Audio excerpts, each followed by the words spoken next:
warahmatullahi wabarakatuh. Selamat berjumpa kembali dengan saya Praitno dari channel Praitno Berbagi. Pada kesempatan kali ini saya akan mengajak bersama Bapak Ibu guru jenjang PAUD, SD, SMP, SMA, SMK dan sederajat. Yang akan saya sajikan di sini adalah mengenai cara menentukan asesmen formatif dan sumatif, kurikulum merdeka, serta contoh-contohnya. Baik Bapak Ibu guru, materi ini sangat penting, harus diketahui oleh Bapak Ibu guru dari jenjang PAUD sampai SMA, SMK, karena ini menyangkut bagian dari proses pembelajaran dan apa hasil pembelajaran yang akan dicapai, maka perlu adanya perencanaan tentang asesmen formatif dan sumatif. Dalam kurikulum merdeka, maka di sini di dalam pelaksanaan implementasi kurikulum merdeka, tentunya Bapak Ibu guru harus mengetahui dan mempelajari hal-hal apakah asesmen itu, ya. Asesmen formatif itu apa, asesmen sumatif itu apa, seperti apa kriterianya, seperti apa contohnya, apa fungsinya, dan sebagainya ya. Tentunya harus diketahui. Karena apa? Penilaian adalah bagian terpenting juga ya sebagai evaluasi dari proses pembelajaran maupun hasil belajar siswa. Tanpa penilaian, maka suatu proses ataupun tujuan ataupun capaian pembelajaran tidak akan diketahui. Untuk itu, mari kita simak bersama ya. Cara menentukan asesmen formatif dan sumatif kurikulum merdeka beserta contohnya. Baik, pertama, kapan merencanakan asesmen? Dalam rencana pelaksanaan pembelajaran atau modul ajar, rencana asesmen perlu disertakan dalam perencanaan pembelajaran atau modul ajar. Dalam modul ajar, rencana asesmen ini dilengkapi dengan instrumen serta cara melakukan penilaiannya. Sebagaimana dinyatakan dalam prinsip pembelajaran dan asesmen kurikulum merdeka, bahwa asesmen adalah aktivitas yang menjadi kesatuan dalam proses pembelajaran. Asesmen dilakukan untuk mencari bukti ataupun dasar pertimbangan tentang ketercapaian tujuan pembelajaran. Maka dari itu, pendidik dianjurkan untuk melakukan asesmen. Ya, inilah ya, kapan merencanakan asesmen dan betapa pentingnya ya asesmen di dalam proses pembelajaran. Berikutnya kita akan tahu ya, apa saja asesmen yang direncanakan, yang harus direncanakan oleh Bapak Ibu guru ya, terutama di dalam penyusunan modul ajar ya, itu tentunya harus direncanakan. Pertama adalah asesmen formatif ya. Asesmen formatif yaitu asesmen yang bertujuan untuk memberikan informasi atau umpan balik bagi pendidik dan peserta didik untuk memperbaiki proses belajar. Asesmen di awal pembelajaran yang dilakukan untuk mengetahui kesiapan peserta didik untuk mempelajari materi ajar ya dan mencapai tujuan pembelajaran yang direncanakan. Asesmen ini termasuk dalam kategori asesmen formatif karena ditujukan untuk kebutuhan guru dalam merancang pembelajaran, tidak untuk keperluan penilaian hasil belajar peserta didik yang dilaporkan dalam rapor. 2. Asesmen di dalam proses pembelajaran yang dilakukan selama proses pembelajaran untuk mengetahui perkembangan peserta didik dan sekaligus pemberian umpan balik yang cepat. Biasanya asesmen ini dilakukan sepanjang atau di tengah kegiatan. Langkah pembelajaran dan dapat juga dilakukan di akhir langkah pembelajaran. Asesmen ini juga termasuk dalam kategori asesmen formatif. Kita lanjutkan. Nah, penilaian atau asesmen formatif bertujuan untuk memantau dan memperbaiki proses pembelajaran serta mengevaluasi pencapaian tujuan pembelajaran. Asesmen ini dilakukan untuk mengidentifikasi kebutuhan belajar peserta didik, hambatan dan kesulitan yang mereka hadapi, dan juga untuk mendapatkan informasi perkembangan peserta didik. Informasi tersebut merupakan umpan balik bagi peserta didik dan juga pendidik atau guru. Bagi peserta didik, asesmen formatif berguna untuk berefleksi ya, dengan memonitor kemajuan belajarnya, tantangan yang di dalamnya, yang dihadapi di dalamnya ya, serta langkah-langkah yang perlu dilakukan untuk meningkatkan terus tercapainya. Hal ini merupakan proses belajar yang penting untuk menjadi pembelajar sepanjang hayat. Bagi peserta didik, asesmen formatif berguna untuk merefleksikan strategi pembelajaran yang digunakannya serta untuk meningkatkan efektivitasnya dalam merancang dan melaksanakannya.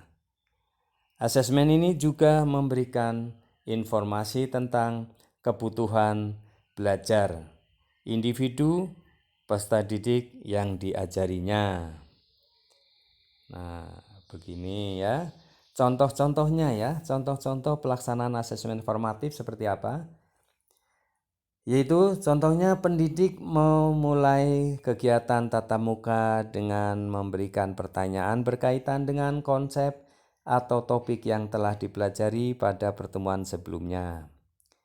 Pendidik mengakhiri kegiatan pembelajaran di kelas dengan meminta peserta didik untuk menuliskan 3 hal tentang konsep yang baru mereka pelajari, 2 hal yang ingin mereka pelajari dan lebih mendalam, dan 1 hal yang mereka belum pahami.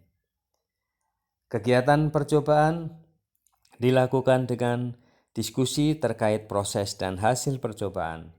Kemudian pendidik memberikan umpan balik terhadap pemahaman peserta didik.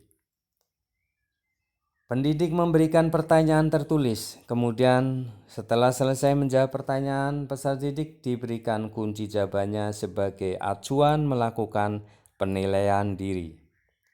Penilaian diri, penilaian antar teman, pemberian umpan balik antar teman, dan refleksi.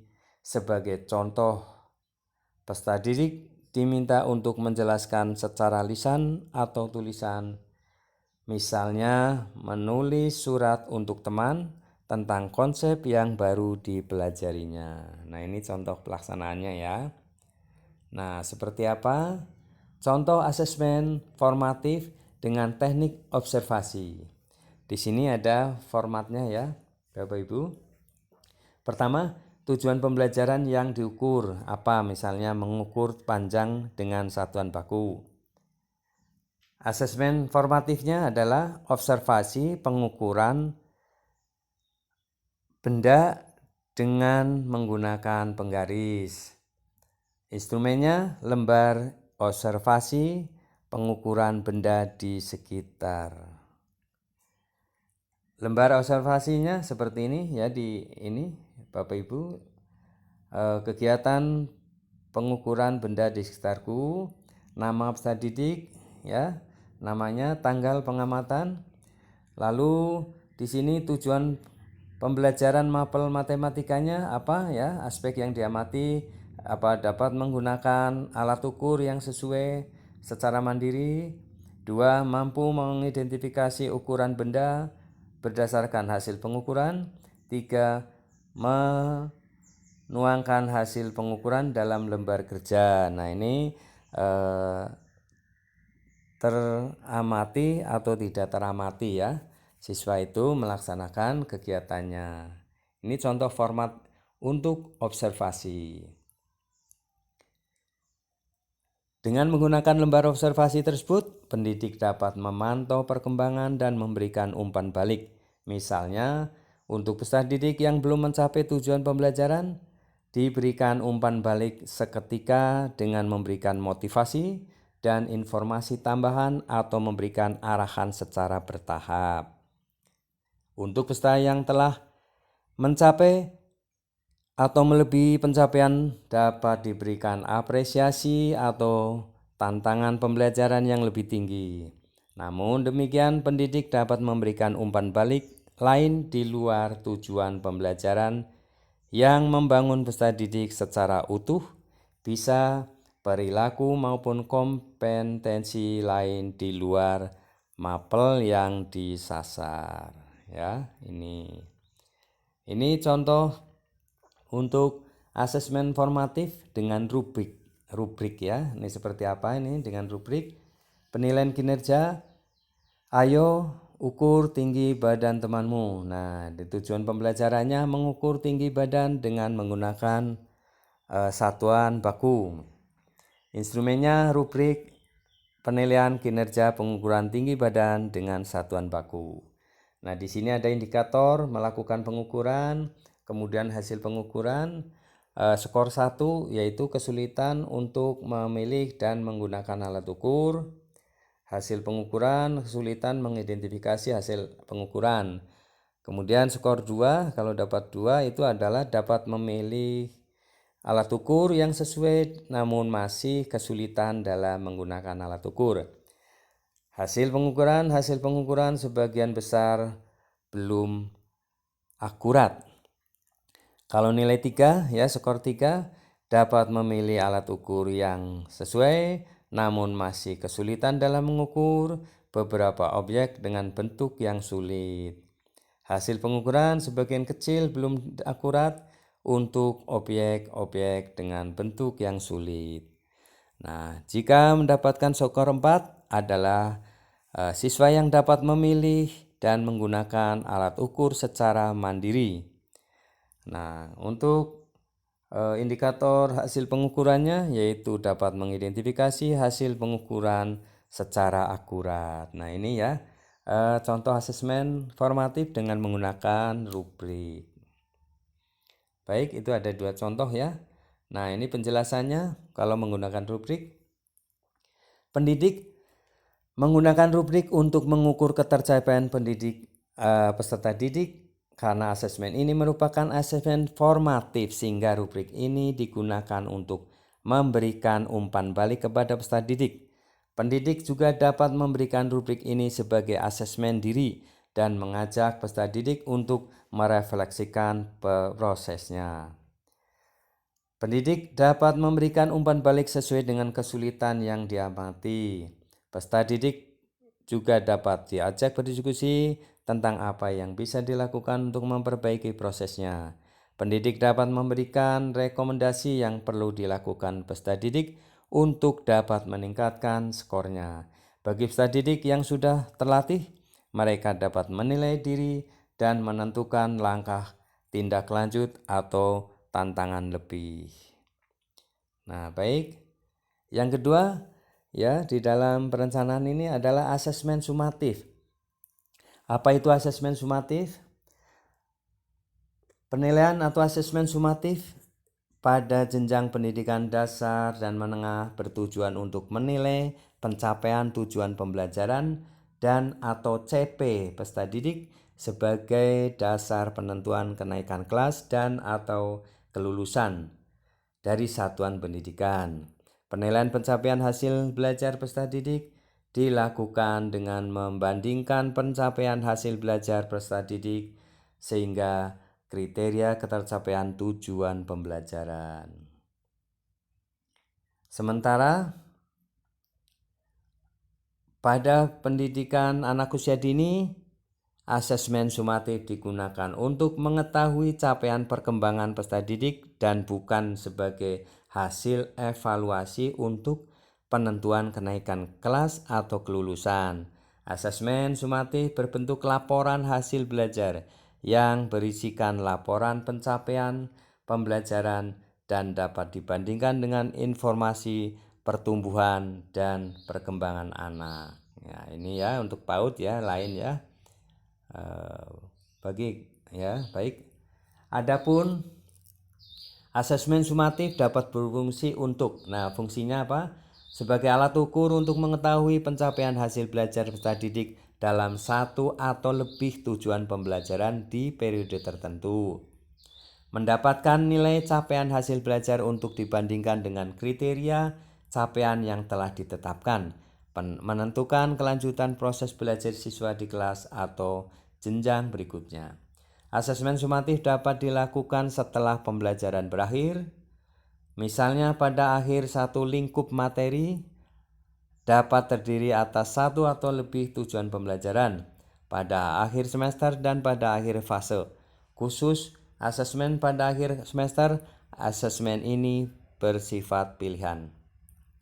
Jika pendidik merasa masih memerlukan konfirmasi atau informasi tambahan untuk mengukur pencapaian hasil belajar peserta didik, maka dapat melakukan asesmen pada akhir semester. Nah, ini ya ketentuan dari asesmen sumatif. Contoh instrumen penilaian atau asesmen kurikulum merdeka sumatif ya, yaitu ini yang rubrik itu untuk penilaian atau asesmen formatif, yaitu rubrik ya, kemudian catatan anekdot. Nah, ini sekarang kita akan kaji bersama tentang asesmen sumatif ya. Nah, ini masih contoh yang bisa dilakukan melalui asesmen formatif, yaitu grafik perkembangan kontinum, observasi kinerja proyek ya. Nah, ini untuk pelaksanaan kegiatan yang dilakukan untuk sumatif ya, dilakukan dengan apa? Dengan proyek, yaitu kegiatan penilaian terhadap suatu tugas meliputi kegiatan perancangan, pelaksanaan, dan pelaporan yang harus diselesaikan dalam periode waktu tertentu. Kemudian tes tertulis ya, ini untuk sumatif. Tes dengan soal dan jawaban disajikan secara tertulis untuk mengukur atau memperoleh informasi tentang kemampuan peserta didik. Tes lisan, pemberian soal pertanyaan yang menuntut peserta didik menjawab secara lisan dan dapat diberikan secara klasikal ketika pembelajaran. Penugasan, pemberian tugas kepada peserta didik untuk mengukur pengetahuan dan memfasilitasi peserta didik memperoleh atau meningkatkan pengetahuan. Kemudian portofolio ya, ini kumpulan dokumen hasil penilaian, penghargaan, dan karya peserta didik dalam bidang tertentu yang mencerminkan perkembangan reflektif integratif dalam kurun waktu tertentu. Nah, ini ya Bapak Ibu, contoh-contoh dari asesmen formatif maupun sumatif ya. Nah, seperti apa setelah kita kaji bersama ya. Bapak Ibu, terima kasih telah berpartisipasi di dalam menonton video ini dengan selesai, dan semoga mendapatkan pemahaman yang optimal dan Bapak Ibu bisa menerapkannya di dalam implementasi kurikulum merdeka. Terima kasih atas perhatiannya, semoga bermanfaat, dan silakan bila berminat untuk file ini bisa WA ke nomor yang ada di deskripsi video ini. Dengan syarat menonton sampai selesai, subscribe, like, isi komentarnya. Terima kasih. Assalamualaikum warahmatullahi wabarakatuh.